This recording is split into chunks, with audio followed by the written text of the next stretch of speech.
قال الله عز وجل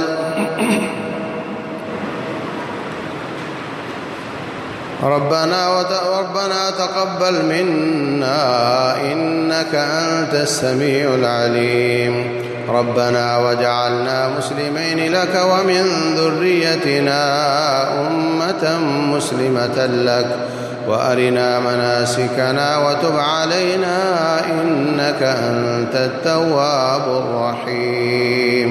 محترم سامعین اور سامعات، اللہ تبارک و تعالیٰ کا برگزیدہ رسول اور پیغمبر ابراہیم علیہ السلام اللہ تبارک و تعالیٰ کے لیے عبادات، معاملات، کام، بیت اللہ کی تعمیر، سارا کچھ کرنے کے بعد فرماتے ہیں اے اللہ قبول کر لینا، تقبل منا، یا اللہ اس کو قبول کر لینا۔ یہ جو تصور ہے نا کہ کوئی دنیا میں ایسی شخصیت ہے کہ وہ اللہ نے اس کو اختیار دے رکھا ہے کہ وہ جو چاہے کر سکتی ہے، وہ مختار کل ہے، یا کوئی ایسی شخصیت ہے جس کی رب موڑتا نہیں، یا کوئی ایسی شخصیت ہے جو مستجاب الدعوات ہے، یا کوئی ایسی شخصیت ہے کہ وہ اللہ کے دیے ہوئے اختیار سے وہ دنیا کو چلا رہی ہے، نعوذ باللہ، اس کو کتب اور ابدال بول دیتے ہیں۔ یہ سب تصورات اپنے بنائے ہوئے ہیں۔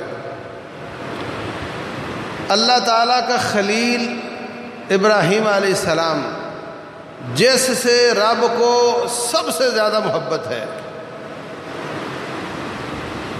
80 سال سے اوپر عمر ہو گئی ہے، یا اللہ بیٹا دے دے، نہیں دے رہا۔ زکریا علیہ السلام بوڑھے ہو گئے، یا اللہ بیٹا دے دے، نہیں دے رہا۔ اور جب نیکی کر لی، اللہ نے حکم دیا، میں نے کر لیا، تو اب یہ تو قبول ہو جانی چاہیے۔ پھر درخواست کرتے ہیں یا اللہ قبول کر لینا۔ رسول اللہ صلی اللہ علیہ وسلم فرماتے ہیں لِكُلِّ نَبِيٍّ دَعْوَةٌ مُسْتَجَابَةٌ، ہر نبی کی ایک دعا ایسی ہے جو اللہ تعالیٰ نے وعدہ کیا ہے کہ میں ضرور قبول کروں گا۔ ایک دعا،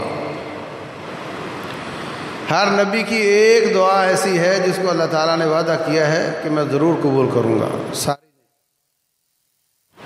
ہمارے ہاں تو بڑے قصے مشہور ہیں نا، یہ فلاں ہے وہ اس کے ذریعے رب ملتا ہے، ویسے نہیں ملتا، اور وہ ہماری درخواست رب کے سامنے رکھتا ہے تو رب اس کو رد نہیں کرتا۔ ابراہیم علیہ السلام رب کا خلیل ہیں، اللہ تعالیٰ نہیں مان رہا۔ ان کے بعد رب کے خلیل ہیں محمد رسول اللہ صلی اللہ علیہ وسلم۔ چچا کے لیے دعوت کی، دعا کی یا اللہ اس کو ہدایت دے دے، اللہ نے نہیں دی۔ اللہ کی مرضی۔ آپ کے اپنے بیٹے فوت ہوتے رہے، کوئی ایسا نہیں کہ بھاگ کر جا کر ان کی روح واپس لے آئے ہوں۔ یہ کائنات کے رب کے محبوب ترین لوگوں کی بات کر رہا ہوں، باقی سب ان سے نیچے ہیں، تمام انبیاء ان سے نیچے ہیں، تمام صحابہ ان سے نیچے ہیں، اولیاء ان سے نیچے ہیں۔ ان کے بارے میں جو بڑے بڑے دبنگ قسم کے بلند باغ دعوے کیے جاتے ہیں کہ انہوں نے روحوں کی تھیلی پکڑ کر واپس کر دی، لوگوں کو زندہ کر دیا، اور وہ کرنے والا ہے، جو چاہے کر لے، رب قبول کر لیتا ہے۔ ایسا نہیں ہے، یہ لوگوں کو دھوکہ دیا جاتا ہے۔ یہ کرامتیں بند کمرے میں بیٹھ کر بنائی جاتی ہیں، کرامتیں اس کی سنو، چندہ ہمیں دو۔ یہ میتوں کو بیچنے کا قبیح قسم کا دھندا ہے، ان کو بیچ کھانے کا، ان کے نام پر دنیا بنانے کا۔ ورنہ میرا رب بادشاہ ہے، چاہے تو چیونٹی کی مان لے، اور چاہے تو اپنے خلیل کی رد کر دے، اس کو کوئی پوچھنے والا نہیں ہے۔ سلیمان علیہ السلام جا رہے ہیں اللہ سے بارش مانگنے کے لیے، راستے میں چیونٹی کمر زمین کی طرف لگائی ہوئی ہے، ٹانگیں آسمان کی طرف کی ہوئی ہیں، کہتی ہے انا خلق من خلقک، یا اللہ ہم بھی تو تیری مخلوق ہیں، ہمیں بارش عطا کر دے، بہت گرمی ہو گئی ہے۔ اللہ کا نبی فرماتے ہیں لوگوں واپس چلے جاؤ، چیونٹی نے دعا کر دی، اللہ نے قبول فرما لی، تمہیں بارش مل جائے گی۔ یہ اللہ ہے، بادشاہ ہے، لا یسأل عما یفعل وہم یسألون، جو چاہے کرے اس کو کوئی پوچھ نہیں سکتا، اور وہ سب کو پوچھ سکتا ہے کہ تم کیا کرتے ہو۔ ہمارے معاشرے میں تو رب کو بہت کمزور کر کے پیش کیا جاتا ہے، اللہ معاف کرے۔ اللہ کا پکڑے چھڑائے محمد کا پکڑے کوئی چھڑا ہی نہیں سکتا، نعوذ باللہ، صلی اللہ علیہ وسلم۔ تو عزیز بھائیوں، عبادات کرو، قربانیاں دو، پھر اللہ تعالیٰ سے دعا کرو یا اللہ ہماری قربانیاں قبول کر لے۔ ربنا وجعلنا مسلمین لک، یا اللہ مجھے اور میرے بیٹے اسماعیل کو مطیع اور فرما بردار بنانا، جہاں اپنے لیے مانگتے ہو اپنی اولادوں کے لیے مانگو۔ ومن ذریتنا امۃ مسلمۃ لک، میرے پوتے پڑپوتے اور ان کی اولادوں میں بھی اپنے فرما بردار پیدا کر۔ اللہ اکبر، امتحانات پر امتحانات گزرے ہیں۔ حضرت ابراہیم علیہ السلام پر گھر سے نکال دیا گیا، قوم کو سمجھانے نکلے،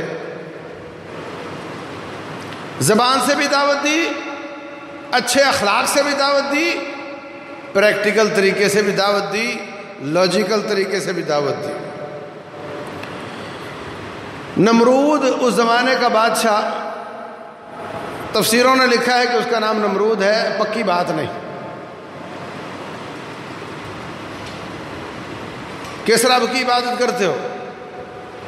کہا میرا رب وہ ہے جو زندہ کرتا ہے اور مارتا ہے، موت و حیات جس کے ہاتھ میں ہے۔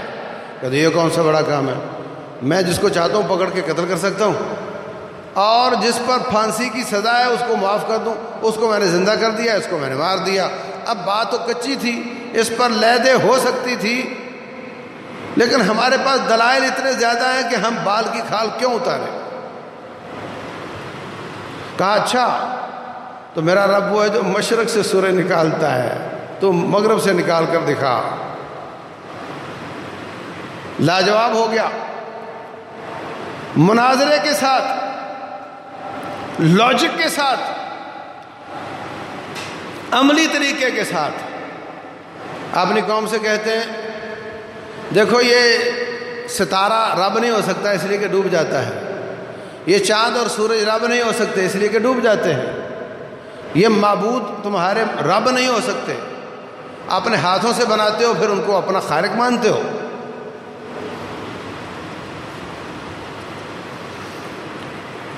ایک دن گئے جا کر ان کے بت سارے توڑ دیے، اللہ کبیر اللہم، بڑے بت کو نہیں توڑا، اس کے کندھے پہ کلہاڑی رکھ دی۔ بھاگے بھاگے آئے، سب سے پہلے گئے تو ان کے سامنے کھانے رکھے ہوئے تھے کہ ان کے سامنے رکھو تو بابرکت ہو جاتے ہیں، اس کے بعد واپس لے جاؤ۔ کھانے دیکھ کر فرماتے ہیں الا تاکلون، بتو کھانا کیوں نہیں کھاتے؟ ما لکم لا تنطقون، تم بولتے بھی نہیں، جواب بھی نہیں دیتے۔ اس کے بعد توڑ دیے، بڑے کو چھوڑ دیا، قوم آئی، دیکھا بتوں کی حالت کو،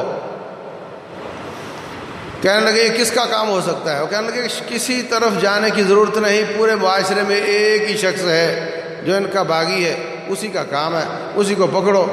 پکڑ کر لائے، کہنے لگے اَأَنْتَ فَعَلْتَ هَذَا بِآلِهَتِنَا یا ابراہیم، ابراہیم یہ تیا پاچا ان کا تم نے کیا ہے؟ کہنے لگے یہ نہیں کہا میں نے نہیں کیا،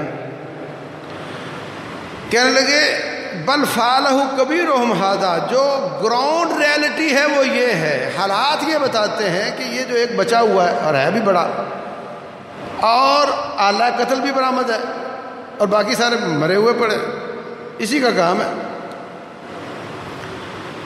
تفتیش کا قانون ہے کہ جو شخص زخمی ہے ابھی مرا نہیں، سب سے پہلے اس سے پوچھا جاتا ہے کہ تجھے کس نے مارا۔ گواہیاں بعد کی بات ہے، جو صاحب واقعہ اس سے تو پوچھو۔ تو جس کی ٹانگ ٹوٹی ہے بول تو سکتا ہے نا، کسی کی ٹانگ ٹوٹ جائے بندہ بول سکتا ہے، جس کی بازو ٹوٹی ہے وہ بھی بول سکتا ہے۔ فَاسْأَلُوهُمْ إِنْ كَانُوا يَنْطِقُونَ، ان سے پوچھو اگر یہ بات کرتے ہیں۔ یہ عملی لاجک ہے، وہ عقلی لاجک تھا، یہ عملی لاجک ہے۔ کہنے لگے لَقَدْ عَلِمْتَ مَا هَؤُلَاءِ يَنْطِقُونَ، ابراہیم آپ کو تو پتہ ہے آپس کی بات ہے، بات تو کر نہیں سکتے۔ تو کہنے لگے اُفٍّ لَكُمْ وَلِمَا تَعْبُدُونَ مِن دُونِ اللَّهِ، افسوس ہے تمہاری عقلوں پر، ان کی عبادت کرتے ہو جو نہ نفع کے فائدے کے مالک ہیں نہ نقصان کے مالک ہیں۔ اب ادھر نمرود لاجک میں ہار گیا، ادھر قوم لاجک میں ہار گئی۔ کہتے ہیں حرقوہ وانصروا آلہتکم، اس کو جلا کر اپنے بتوں کی مدد کرو۔ دیکھو یہ کہتے تھے ہماری مدد کرتے ہیں، اور حقیقت میں یہ ان کی مدد کرتے ہیں۔ اللہ اکبر۔ تو عزیز بھائیو، اسی کے مشابہ شرک کی کئی شکلیں ہمارے معاشرے میں بھی متعارف ہو چکی ہیں۔ قبروں کی، حجروں کی، شجروں کی پوجا۔ یہ درخت ہے، اس کی کوئی مسواک کاٹے تو بابا اس کی بازو شل کر دیتا ہے۔ ایسا ہوتا بھی ہے،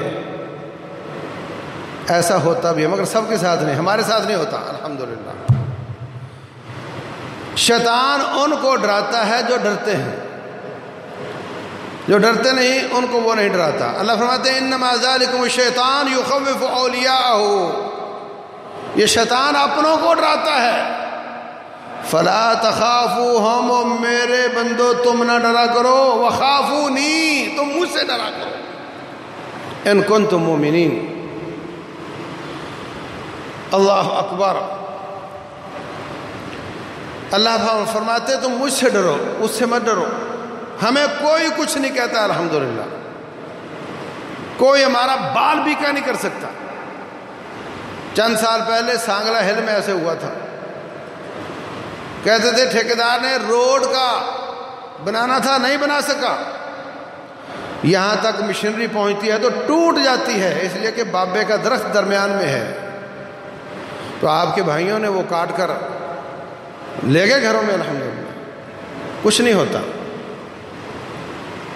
اللہ فرماتے ہیں انہ لیس لہ سلطان علی الذین آمنوا، شیطان کا زور ان لوگوں پر نہیں چلتا جو اللہ پر ایمان لاتے ہیں۔ انما سلطانہ علی الذین یتولونہ، انہ لیس لہ سلطان علی الذین آمنوا وعلی ربہم یتوکلون، جو اللہ پر ایمان لاتے ہیں اس پر توکل کرتے ہیں، اس پر شیطان کا زور نہیں چلتا۔ انما سلطانہ علی الذین یتولونہ، ان کا زور اس پر چلتا ہے جو شیطان کو دوست بناتے ہیں، والذین ہم بہ مشرکون، جو شیطان کو رب کا شریک بناتے ہیں، ان پر شیطان کا زور چلتا ہے، رب والوں پر نہیں چلتا۔ میرے ننہال والے ٹرانسپورٹ کا کام تھا، کہیں گاڑی گئی بارات میں تو وہاں مشہور تھا کہ یہاں کا بابا چوروں کے ہاتھ پکڑ لیتا ہے،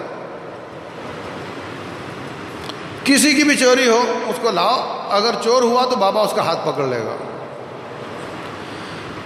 تو اب یہ سوچنے لگے کہ کوئی چوری کریں تاکہ ہمارا ہاتھ تو بابے نے پکڑنا نہیں، تو کوئی چوری کریں تاکہ ان کو غلط ثابت کر سکیں۔ تو اور تو کچھ نہ، جو کھانا آیا تھا وہ برتن انہوں نے اپنے پاس رکھ لیے، شور ہو گیا جی برتن پورے نہیں ہو رہے، ساری بارات کے ہاتھ لگوائے جائیں۔ تو ہم ان کے ہاتھ لگانے سے پہلے ہی وہاں پہنچ گئے، جا کر ہاتھ لگائے تو ہمارا ہاتھ بابے نے پکڑ لیا، قبر کے ساتھ جڑ گیا ہمارا ہاتھ۔ لاحول پڑھا، آیت الکرسی پڑھی، آخری کل پڑھے، جوتی ماری، چھوڑ دیا اس نے، پھر ہاتھ دیا، پھر پکڑ لیا، پھر پڑھا تو پھر چھوڑ دیا۔ اب حالت یہ ہو گئی کہ اس کو خالی جوتی دکھائیں تو وہ چھوڑ دے۔ ہم واپس آ گئے، انہوں نے کہا سب ہاتھ لگاؤ، سارے بارات کے ہاتھ تو چھوٹ گئے، تو کہا یہ گاڑی والوں کے بھی لگواؤ، ہمارے لگائے تو ہم نے جوتی دکھا دی، ہمارے بھی چھوٹ گئے۔ تو بعد میں ہم نے ان کو بتایا کہ برتن تمہارے ہمارے پاس ہیں، لیکن تمہارا بابا ہمارے ہاتھ نہیں پکڑتا۔ تو میرے عزیز بھائیوں، ان کو کچھ نہ کچھ شیطان دکھاتا ہے، ایسے نہیں خام خواہ ان کے پیچھے پڑے ہوئے، ان کو کچھ نہ کچھ دکھاتا ہے۔ اگر صبح و شام کے اذکار کیے جائیں، آخری کلوں کا اپنے آپ کو دم کیا جائے، کوئی شیطان آپ کا بال ٹیڑھا نہیں کر سکتا۔ تو جب زچ ہو گئے، کہنے لگے ان کو آگ میں جلاؤ۔ اللہ اکبر، چندہ جمع ہونا شروع ہو گیا جناب۔ چندہ کس چیز کا؟ لکڑیوں کا۔ میرا بیٹا میٹرک میں پاس ہو جائے تو اتنی من لکڑی میں دوں گی، مجھے اولاد مل جائے تو اتنے من لکڑی میں دوں گی۔ نظریں مانی جا رہی ہیں، چندہ جمع ہو رہا ہے، لکڑی کا ڈھیر لگ گیا۔ ابراہیم علیہ السلام کو جلانا ہے۔ اللہ اکبر، ماتھے پر شکن تک نہیں آئے کہ میرے ساتھ کیا کر رہے ہو۔ رسول اللہ صلی اللہ علیہ وسلم فرماتے ہیں جب آگ میں پھینکنے لگے تو انہوں نے ایک کلمہ بولا تھا، حسبی اللہ و نعم الوکیل، مجھے میرا اللہ کافی ہے، وہ میرا بہترین کارساز ہے۔ آگ میں پھینکا، کئی دن آگ جلتی رہی، ابراہیم علیہ السلام آگ کے اندر رہے۔ اللہ تبارک و تعالیٰ نے فرمایا، قُلْنَا يَا نَارُ كُونِي بَرْدًا وَسَلَامًا عَلَىٰ ابراہیم۔ آگ ابراہیم کے لیے ٹھنڈی اور سلامتی والی ہو جا۔ زیادہ ٹھنڈی ہوئی تو سلامتی پھر بھی نہیں ملے گی، ٹھنڈی اور سلامتی والی ہو جا۔ مطلب کیا؟ اے سی کو کتنے پہ رکھتے ہو؟ ہاں 25-26 پر نا بھائی، اتنی ہو جا۔ آگ جلتی رہی مگر اس کو جلانے کی اجازت نہیں۔ آگ بجھ گئی۔ رسول اللہ صلی اللہ علیہ وسلم فرماتے ہیں سارے پرندے درندے چرندے آگ کو بجھانے کے لیے لگے ہوئے تھے کہ یہ ظلم ہو رہا ہے کہ اللہ کی توحید کو اپنانے والے کو آگ میں ڈال دیا جائے، اس آگ کو نہیں جلنا چاہیے۔ اللہ اکبر۔ اور چھپکلی یہ پھونک مار مار کر آگ کو بھڑکا رہی تھی، اس لیے فرمایا جہاں نظر آئے چھپکلی کو قتل کر دیا کرو، اس لیے کہ ابراہیم علیہ السلام کی آگ کو بھڑکا رہی تھی۔ اور بھائیو، اس کے بھڑکانے سے وہ کتنی کی بھڑک گئی ہوگی، اور جو بجھا رہے تھے ان کے بجھانے سے کتنی کی بجھ گئی ہوگی۔ بات یہ نہیں ہوتی، اپنی نیکی کو تھوڑا نہ سمجھو، بات صرف یہ ہے کہ تم نمرودی ہو کہ ابراہیمی ہو۔ اس عمل سے پتہ چلتا ہے کہ تم کس کے ساتھ ہو۔ اپنی نیکی کو ہلکا نہ سمجھو، اللہ اتنے چھوٹے چھوٹے اعمال کو بھی شمار کرتا ہے۔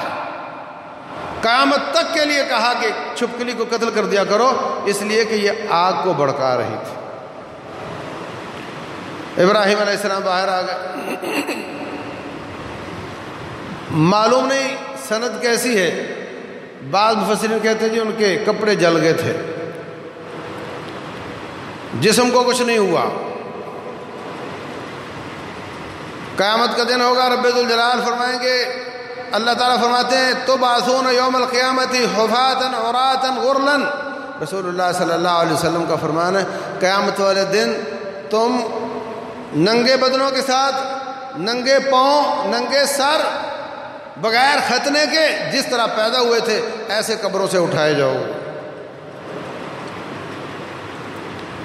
وَأَوَّلُ مَنْ يُكْسَى ابراہیم، سب سے پہلا جوڑا جس کو پہنایا جائے گا وہ ابراہیم علیہ السلام ہے۔ یہ اللہ تعالیٰ دنیا اور آخرت میں اجر دیتا ہے۔ فلما اعتزلهم وما يعبدون من دون اللہ، دعائیں کرتے رہے اولاد نہیں ملی، لیکن اللہ فرماتے ہیں جب ان کو گھر سے نکال دیا، انہوں نے مشرک رشتہ داروں کو چھوڑ دیا، ہم نے وفادار اور نیک پاک نبی اور رسول اسحاق اور اسماعیل علیہ السلام عطا کر دیے۔ مشرک بے وفا جان کے دشمن رشتہ داروں کو چھوڑا، اور نہایت ہی وفادار اور نہایت ہی نیک رشتہ دار اللہ تعالیٰ نے عطا کر دیا۔ یہ اللہ تعالیٰ دنیا میں بھی اجر دیتا ہے۔ وہ ان کو جلا کر کے مٹا دینا چاہتے تھے، ان کی خاک کو اڑا دینا چاہتے تھے، اللہ تعالیٰ نے ان کا ہمیشہ کے لیے نام روشن کر دیا۔ لوگ جاتے ہیں حج کرنے، نماز پڑھو، واتخذوا من مقام ابراہیم مصلی، جہاں وہ کھڑے تھے وہاں پاس نماز پڑھو۔ صفا مروہ حضرت حاجر کے قدموں کے نشانوں پر لوگ بھاگتے ہیں، کینکریاں مارتے ہیں، جگہ جگہ پر جب جانور قربان کرتے ہیں جگہ جگہ پر ابراہیم علیہ السلام یاد آتے ہیں۔ قیامت تک کے لیے ان کا نام روشن کر دیا۔ وہ مٹانا چاہتے تھے، اللہ نے ہمیشہ کے لیے ان کا نام روشن کر دیا۔ انہوں نے چھوڑ دیا تھا، اللہ نے ان کو ساتھ عطا کر دیا۔ وہ اپنے بچوں کو جنگل میں چھوڑ کر آئے تھے، اللہ نے اس کو رونقوں کے ساتھ بھر دیا۔ وہاں کھانے پینے کے لیے کچھ نہیں تھا، اللہ تعالیٰ نے اتنا رزق دیا جتنی قسم کے رزق وہاں ملتے ہیں پوری دنیا میں کہیں اکٹھے نہیں ہوتے۔ یہ اللہ تعالیٰ دنیا میں بھی اجر دیتا ہے، آخرت میں بھی دے گا۔ ایک اور امتحان پاس ہو گیا، اللہ اکبر، عراق سے نکلے فلسطین گئے، فلسطین سے آگے مصر گئے۔ مصر میں پتہ چلا کہ ایک بادشاہ ظالم، وہ بہن بھائی ہوں تو پھر عورت کو کچھ نہیں کہتا، بیوی شوہر ہوں تو پھر اس کو پکڑ کر لے جاتا ہے، ظلم کرتا ہے۔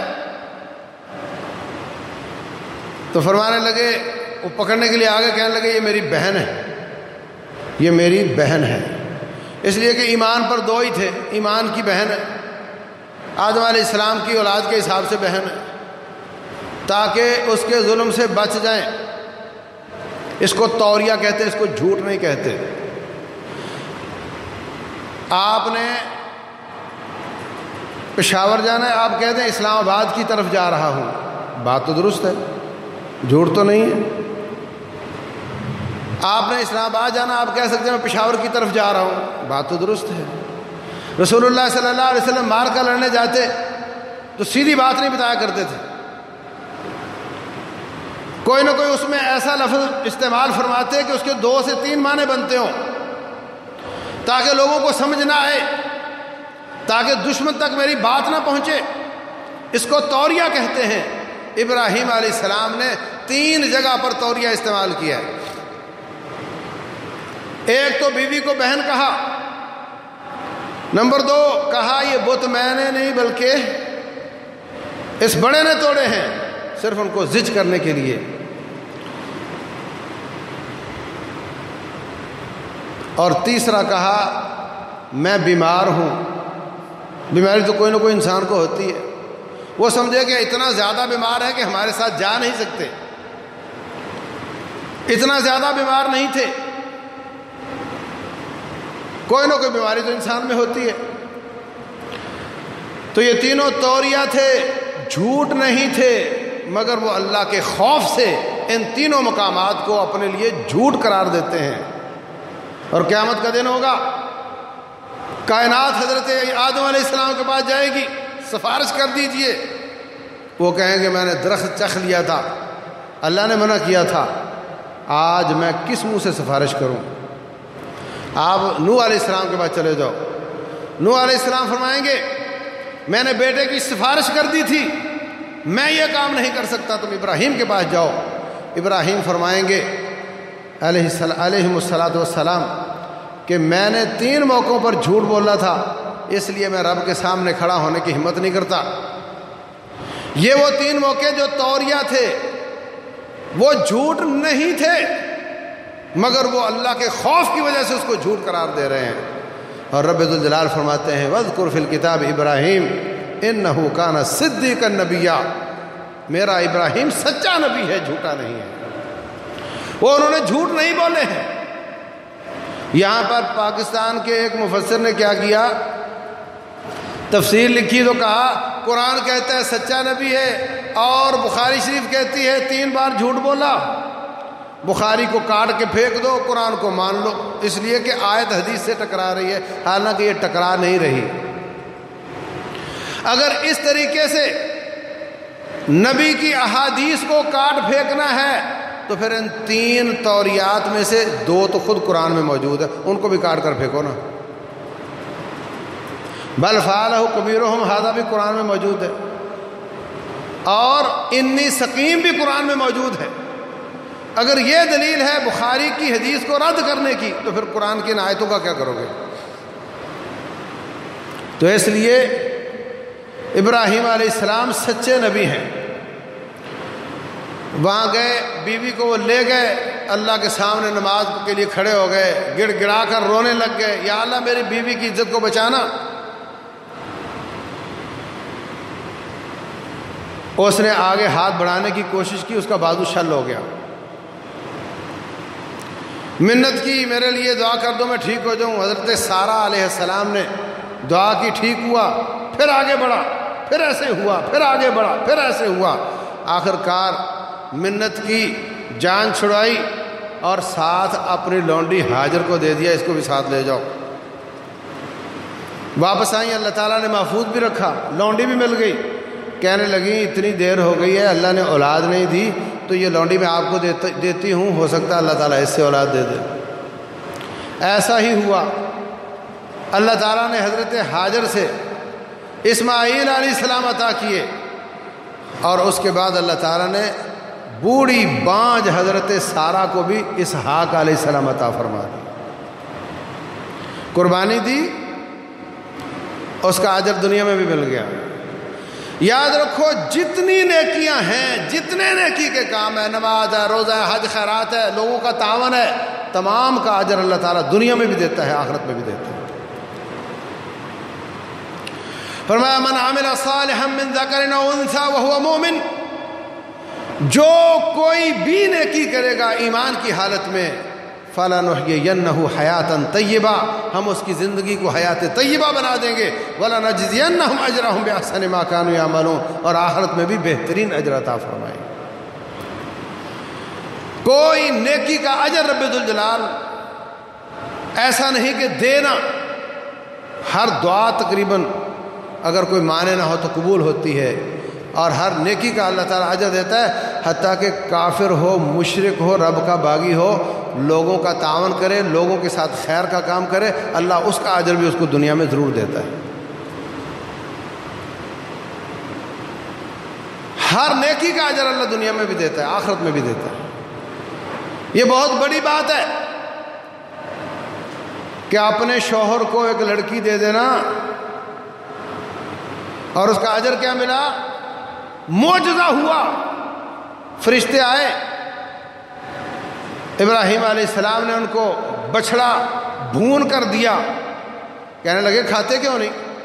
کہنے لگے دراصل ہم فرشتے ہیں اور ہم کھاتے نہیں۔ تو پریشان ہو گئے، فرشتے آئے تو کہیں کوئی عذاب نہ آ جائے۔ کہنے لگے آپ پریشان نہ ہوں، ہم لوط علیہ السلام جو آپ کا بھانجا ہیں ان کی قوم کو تباہ کرنے کے لیے آئے ہیں، آپ کے لیے نہیں آئے۔ اور سنو، آپ کی بیوی کو رب ذوالجلال بیٹا عطا کرے گا۔ حضرت سارہ کہنے لگی اَأَلِدُ وَأَنَا عَجُوزٌ وَهَذَا بَالِي شَيْخٌ، میں جنوں گی، میں تو بوڑھی بانجھ ہو چکی اور یہ میرا شوہر بھی بوڑھا ہو چکا۔ قَالُوا أَتَعْجَبِينَ مِنْ أَمْرِ اللَّهِ، کیا رب کے سامنے کوئی مشکل ہے؟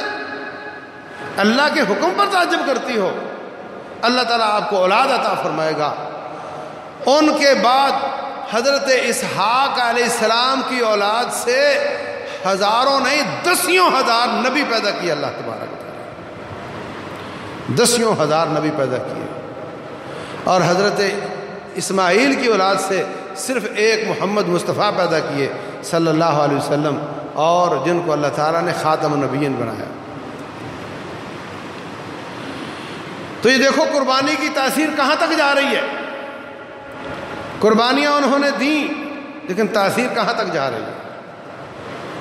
اور وہ ہمیشہ اپنی دعا میں رب جعلنی مقیم الصلاۃ ومن ذریتی، یا اللہ مجھے نماز کا پکا نمازی بنا دے اور میری اولاد کو بھی بنا دے. دعاؤں میں اپنی اولادوں کو یاد رکھتے تھے اور آج ہمیں ان کی دعاؤں کی تاثیر نظر آتی. یہ امتحان بھی پاس ہو گیا. اللہ نے حضرت ہاجرہ ان کو بیٹا عطا کر دیا.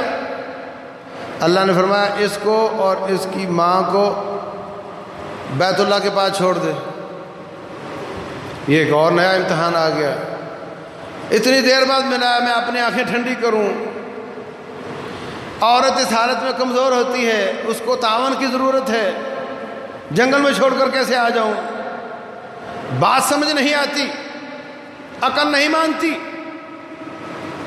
لیکن چونکہ رب کا حکم ہے اور ابراہیم علیہ السلام بیچ میں اپنے دل کو لاتے ہی نہیں، اللہ کا حکم ہوتا ہے اور اعضاء حرکت میں آ جاتے ہیں. اس طرح کی کئی کام اور کئی باتیں صوفی بھی کرتے ہیں، یاد رکھو. عقل نہ ماننے والے کام کرتے ہیں. جنگلوں میں بسیرا کرنا، قبروں میں رہنا، سر میں راکھ ڈالنا، مکھیوں سے دوستی لگانا، نہانا نہیں، تری نہیں کھانی. وہ اس کے ساتھ رب تلاش کرتے ہیں. بھائیو ان کی بات بھی عقل میں آنے والی نہیں ہے. ابراہیم علیہ السلام کا بیوی بچے کو جنگل میں چھوڑنا یہ بھی عقل میں آنے والی بات نہیں ہے. لیکن اس کا حکم رب رحمان نے دیا تھا اور ان صوفیوں کو حکم شیطان دیتا. یہ فرق، یہ شیطان کے حکم پہ چلتے ہیں، وہ رب رحمان کے حکم پہ چلتا ہے. اور کون پوچھے کہ تمہیں کس نے کہا یہ سب کچھ کرنے کا؟ کتنی بار اخباروں میں آ جاتا ہے معصوم بچے کو ذبح کر کے اس کی کھوپڑی پہ کوئی لکھ رہا تھا. آپ کے علاقے میں کتنے بندے مار دیے اس نے، کوئی پوچھنے والا نہیں. کیوں؟ وہ کہتے ہیں جی ہم تو ڈائریکٹ رب سے احکام لیتے ہیں. نعوذ باللہ. ہم تو اللہ سے، ہمیں کشف ہوتا ہے اور اللہ بتاتا ہے تم نے کیا کرنا ہے. آپ ختم نبوت کے رونے روتے ہیں، ادھر ڈائریکٹ رب سے رابطے. حقیقت یہ ہے کہ ابراہیم علیہ السلام کو ان کے رب رحمان نے حکم دیا تھا اور ان کو ان کا شیطان حکم دیتا ہے. فرق بہت زیادہ ہے. ایک بات مشترک ہے کہ دونوں باتیں عقل میں نہیں آتی، لیکن میرے مصطفیٰ علیہ السلام کی شریعت میں یہ باتیں نہیں ہیں.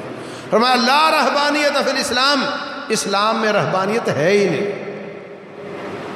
آپ سفید کپڑے پہنتے، خوشبو لگاتے، کنگھی کرتے، شادیاں کرتے، اپنے آپ کو صاف ستھرا رکھتے، اپنے آپ کو صاف رکھنے کا حکم دیتے.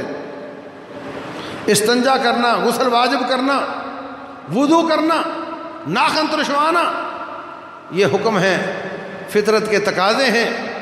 اس لیے آج کوئی اپنا اس طرح کا آڑا تیڑا کام کر کے کہے جناب حضرت ابراہیم علیہ السلام نے بیوی بچے کو چھوڑ دیا تھا، یا میں ایسے ہی واعظ اور ارشاد اور تبلیغ کے لیے جا رہا ہوں 2 سال کے لیے، میرے بچے کدھر جاتے ہیں؟ جائے پہاڑ میں. ابراہیم علیہ السلام نے تو بچوں کو چھوڑ دیا تھا. یہ باتیں، یہ استدلال درست نہیں. ان کا خیال رکھنا، ان کی تربیت کا خیال رکھنا، ان کے عقیدے کا خیال رکھنا، یہ تیرے پہ پہلا واجب ہے. لوگوں کی اصلاح دوسرا واجب ہے. جنگل میں چھوڑ دیا. اللہ تعالیٰ سے دعا کرتے ہیں یا اللہ رب انی اسکنت من ذریتی بواد غیر ذی زرع عند بیتک المحرم. یا اللہ بچوں کو چھوڑ دیا تیرے گھر کے پاس، ربنا لیقیموا الصلاۃ، تاکہ یا اللہ تیرے گھر میں نماز پڑھیں. کہ جی لوگ پوچھتے ہیں جی میرے گھر کے پاس مسجد نہیں، کیا کروں، گھر میں پڑھوں؟ میں کہتا ہوں ابراہیم علیہ السلام کی سنت ہے، بیوی بچوں کو لے کر مسجد کے پاس آ جاؤ. اچھی سوسائٹی سے بیچ کر کسی تنگ گلی میں چلے جاؤ، دنیا کو تنگ کر لو اور آخرت کو اچھا کر لو، ورنہ کھانا خراب ہو جاتا ہے. بچے آہستہ آہستہ بگڑتے چلے جاتے ہیں، ان کا عمل بھی خراب ہو جاتا ہے، ان کا عقیدہ بھی برباد ہو جاتا ہے. اسماعیل علیہ السلام تھوڑے بڑے ہوئے، فلما بلغ معه السعی، بعض کہتے ہیں سعی سے مراد یہ کمائی کرنا ہے، بعض کہتے ہیں سے مراد چلنا پھرنا بھاگنا ہے۔ تھوڑا بڑے ہوئے اللہ فرماتے ہیں اس بچے کو اپنے ہاتھ کے ساتھ ذبح کر دے۔ عقل مانتی ہے؟ بالکل نہیں مانتا، دل نہیں مانتا۔ لیکن حضرت ابراہیم علیہ السلام نے ان سے پوچھنا ہی نہیں ہے، اللہ کا حکم ہے اور ہونا ہے، کیا نتیجہ نکلتا ہے اس کی فکر نہیں۔ یہ خلاصہ ہے حضرت ابراہیم علیہ السلام کی سیرت کا کہ جو رب کا حکم، یقین ہو گیا کہ رب کا حکم ہے، پھر اس کو کر گزرنا ہے اور کسی چیز کی پرواہ نہیں کرنی۔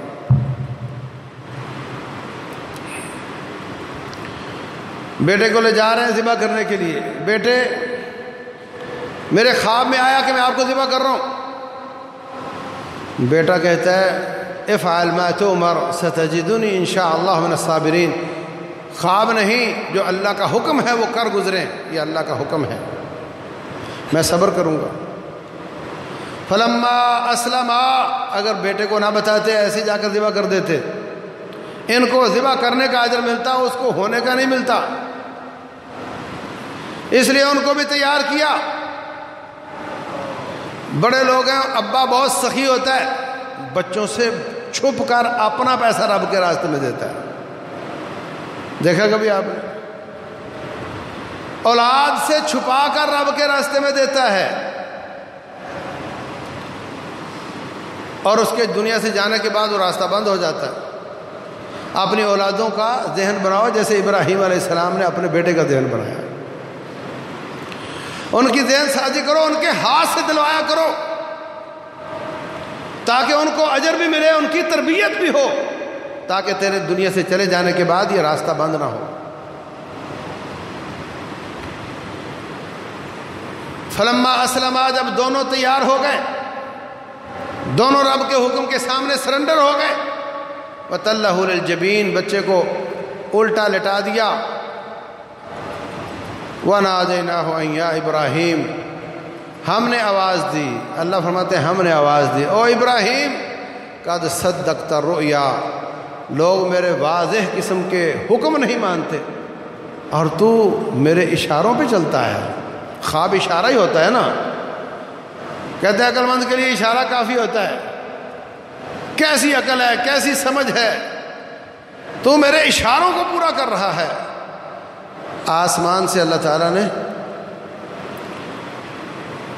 دمبا بھیج دیا اور وہ ذبح کر دیا گیا، اور نبی صلی اللہ علیہ وسلم کے زمانے تک، بچپن کے زمانے تک اس کے سینگ بیت اللہ کے دروازے کے ساتھ لٹک رہے ہوتے تھے۔ تو بھائیوں، ہم بھی قربانیاں کر رہے ہیں، پہلے بھی قربانیاں ہوتی رہی، قربانی کر کے اس کو میدان میں چھوڑ دو، آسمان سے آگ آئے گی، اس کو جلا دے گی۔ جنگ کرو، جہاد کرو، اور جتنی غنیمت آئے اس کو میدان میں چھوڑ دو، آسمان سے آگ آئے گی، اس کو جلا دے گی۔ یہ طریقہ چلتا تھا۔ فرمایا احلت لی الغنائم، مجھ پہ اللہ نے احسان کیا ہے، ہمارے لیے اللہ تعالیٰ نے وہ غنیمتوں کو استعمال کرنے کو جائز قرار دیا ہے، حلال قرار دیا ہے، اور قربانی کا گوشت کھانا بھی ہمارے لیے، اس امت کے لیے جائز ہے۔ اس وقت آگ نہ کھائے تو پتہ چل جاتا تھا کہ کھوٹا ہے، آگ نے جو نہیں کھایا، اب معلوم نہیں ہوتا، اب اپنا اپنا حساب خود کرنا ہے۔ ان قربانیوں کے نتیجے میں اخلاص پیدا ہو، ان قربانیوں کے نتیجے میں اللہ کا خوف پیدا ہو، قربانی سے پہلے اور بعد کی کیفیت میں فرق ہو، تو پھر آپ کی قربانی قبول ہے۔ لن ينال الله لحومها ولا دماؤها ولكن يناله التقوى منكم، اللہ کے پاس نہ خون جاتا ہے نہ گوشت جاتا ہے، اللہ کے پاس جاتا ہے تو دل کی کیفیت جاتی ہے، جو اللہ کا خوف پیدا ہوتا ہے اس کی ٹرو کاپی اللہ کے پاس جاتی ہے، اس پر اجر ملتا ہے۔ تو کوشش کرو کہ اپنے جانوروں کو ذبح کرو اور تصور یہی ہو کہ اگر مجھے اپنے آپ کو کٹوانا پڑا، اپنی اولاد کو پیش کرنا پڑا تو میں اس کے لیے تیار ہوں۔ اور یہ کہ گلے میں ہاتھ ڈال کر چکر لگوا کر یہ توقع رکھنا کہ کوئی پوچھے کتنے کا لائے ہو تو میں اس کو بتاؤں، یا اور نہیں تو اس کی فوٹو کھینچ کر سوشل میڈیا پہ ڈال دوں، یہ ریاکاری کی باتیں ہیں، ان سے بچو، اپنی نیکیاں برباد نہ کرو، اور تصور یہ رکھو کہ ابراہیم علیہ السلام کی طرح جو رب کا حکم ہوا میں اس کو بجا لاؤں گا۔ آج جانور ذبح کر رہا ہوں، اگر اللہ میری اولاد بھی مانگے تو میں وہ بھی پیش کرنے کے لیے تیار ہوں۔ اس فلسفے اور تصور کے ساتھ قربانیاں کرو، رب ذوالجلال قبول فرمائے، اللہ تعالی عمل کی توفیق دے۔ وما علینا الا البلاغ۔